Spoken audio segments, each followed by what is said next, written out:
Hi guys, Ian here. Welcome to another video and to my day. And I'm just about to go stock up the cupboards and the fridge because I'm running on empty back at the ranch.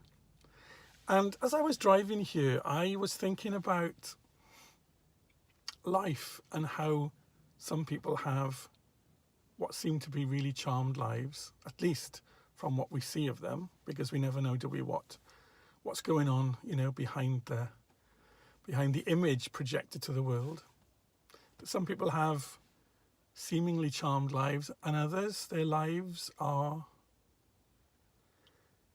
a struggle, a battle, a horror story from the time that they're born, sometimes till the time that they die.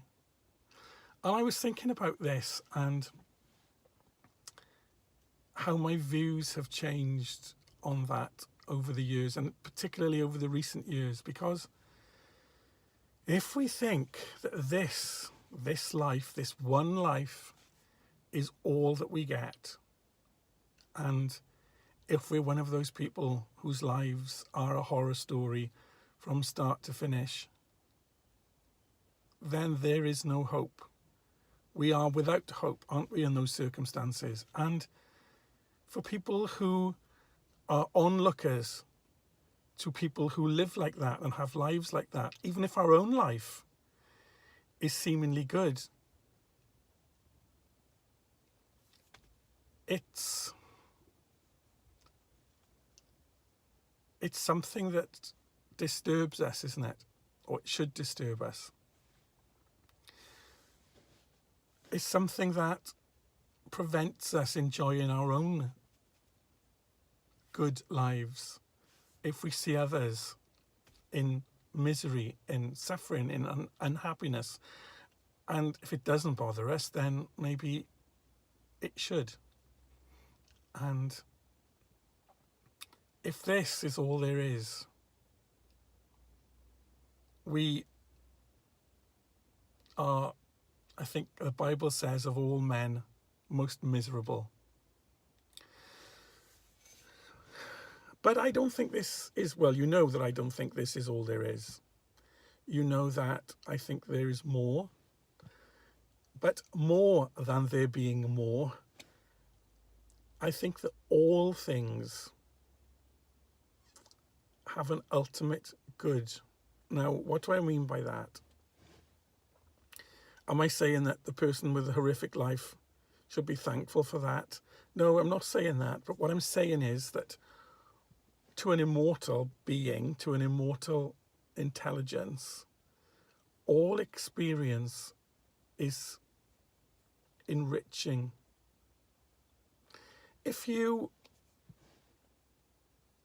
knew that really and truly you could not be hurt, you could not be damaged, you could never die, that the essence of what you are is invulnerable to any harm whatsoever, would you experiment to gain experience? If you were that immortal entity, would you want to know what pain was? Because it wouldn't damage you, it couldn't destroy you, it couldn't terminate you. All it could do was give you an awareness that you didn't have before. So if you were that being, would you want to experience all things in existence? Would you want to sample life in its fullness across the full continuum of all possible experiences? And I suspect that you would. I suspect that we as divine sparks are all doing that. And the life of harshness, which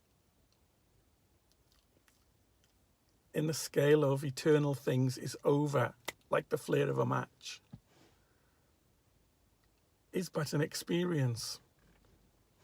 It's but a facet of an experience of countless thousands of experiences that an eternal being wants for itself. And I'm saying if you were one of these beings, well, you are, whether you realize it or not. You are on a quest, on a journey to experience life in its fullness, that you might grow, that you might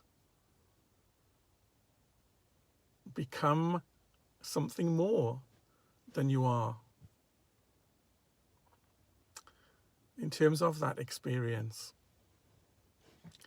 And when we look at things like that and from that perspective, there's hope, I think. It gives us hope that this is not all there is. And if my life from beginning to end is hard, then it's not always going to be like that.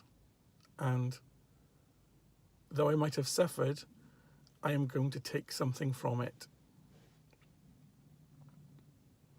So for me, that works on a smaller scale. When life is throwing things at me that I'd rather it didn't, I think of it like that. Okay, well, this is a hard experience I'm going through, but there is something in it. Ultimately, there is something good in this for me. And so that's what I was thinking about as I was driving along to this year's supermarket.